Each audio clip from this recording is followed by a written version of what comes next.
ఎవరైతే సక్సెస్ కొడతారు, ఎవరైతే విజయం సాధిస్తారు అని ఆయన చెప్పాడో వాళ్ళందరూ బొక్కబర్ల పడిపోయారు. కాదు, ఇక్కడ మా పని ఇత్తడి మూకుల్లో మెత్తడి పకోడీ అయిపోయింది. వేణుస్వామి అల్లు అర్జున్ గురించి మాట్లాడుతూ, పుష్ప 2 గురించి కూడా మాట్లాడుతూ, నీకు శుభవార్త చెబుదామని పిలిపించాను. ఏంటి గురుజీ? నీకు శుక్రమహాదశ ప్రారంభం అవబోతుంది. తెలుగు చిత్ర పరిశ్రమలో నిజమైన సూపర్ స్టార్, నిజమైన pan India star Allu Arjun. Arjuna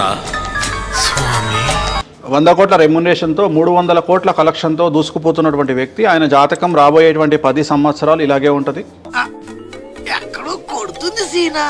so Venu Swamy చెప్పిన జాతకాల్లో 90% ఫెయిల్. ఇది నిజం, మీకు తెలుసు. నిజమేనయ్యా పుల్లారావు. ఇదే అల్లు అర్జున్ ఫ్యాన్స్ ని టెన్షన్ పెడుతోందట. ఇదే చర్చ ఇప్పుడు సోషల్ మీడియాలో. మీరు ఊహించింది ఏదో జరగబోతుంది. ఊహించిందంట, విన్నారా? పాన్ ఇండియా స్టార్ గా 10 ఏళ్ల పాటు అల్లు అర్జున్ ఉంటాడని చెప్పాడు అదే నోటితో. ఇది రివర్స్ అవుతుందా? ఇది రివర్స్ అవుతుందా? ఊహిస్తేనే భయంకరంగా ఉంది.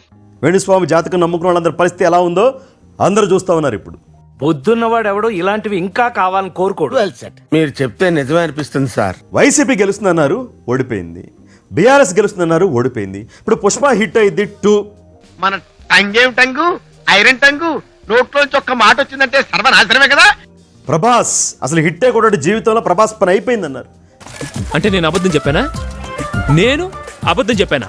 కల్కి, సలార్ వరుస పెట్టి సినిమాలు చేస్తా ఉన్నాడు ఆయన. అంటే అది మెగా ఫ్యామిలీ మధ్య అల్లు అర్జున్కి మధ్య గ్యాప్ రావడం. బావులో పడ్డ బంతిలాగా ఏంటని బతికిలా అయిపోయింది. లోపలికి వెళ్ళో బయటికి రాలే. ఆయన వైసీపీకి ప్రచారం చేయడం. శిల్ప రవిచంద్ర కిషోర్ రెడ్డికి బహిరంగంగా మద్దతు ప్రకటించారు. అతను ఎవరనుకుంటున్నారా? ఎవరు? My friend, living legend. Polling ముందు ఆయన ఇంటికి వెళ్లి కలిసి వచ్చారు. తన వాళ్ళు ఎక్కడున్నా వెళ్తానని, వాళ్ల మేలు కోరుకుంటానని ఆ టైంలో చెప్పారు అల్లు అర్జున్. అంటే నేను సూర్యవంశంలో విక్టరీ వెంకటేష్ని, తమ కుమారి మీనా. నాకు తెలియకుండా నా ఆశీర్వాదం తీసుకుని ఐఏఎస్ ఎగ్జామ్స్ రాస్తున్నావా? ఎంత డ్రామాలు ఆడద్దు, వెళ్ళా. ఫ్రెండ్ విరా. పవన్ కు మద్దతుగా కేవలం ఒక ఎక్స్ మెసేజ్ తో సరిపెట్టడం ఏంటన్న అనుమానాలు అప్పట్లోనే వ్యక్తమయ్యాయి. ఏంటి ఏంటి ఇదంతా? ఏం లేదే, వీళ్ళందరూ ఇక్కడికి రమ్మంటే వచ్చి తమాషా చేశా. అంటే పవన్ కళ్యాణ్ ఆ తన వాళ్ల లిస్ట్ లో లేరా అన్న సందేహాలు వ్యక్తమయ్యాయి.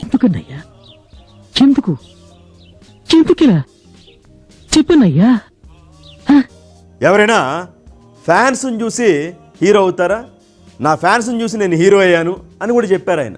ఎందుకు మాస్టారు మాటిమాటికి అడుగుతారు? నాకు మాత్రం ఏం తెలుసు. ఫ్లాప్ అవ్వాలని ఏ సినిమా కూడా కోరుకోకూడదు. వాళ్ళు కష్టపడి తీస్తే హిట్ అవుతుంది, లేదంటే ఫ్లాప్ అవుతుంది. మీ నమ్మకమే మా పెట్టుబడి. నాకు బోల్డంత నమ్మకం ఉంది. బట్ వేణుస్వామి లాంటి వ్యక్తుల పట్ల మాత్రం అప్రమత్తంగా ఉండాలి. సినిమా హీరోలైనా సామాన్య జనమైనా సరే. ఏం జరిగిందంటే ఏమో జరిగింది, ఏమీ జరగలేదు. జరిగింది, జరగబోయేది జరగలేదు.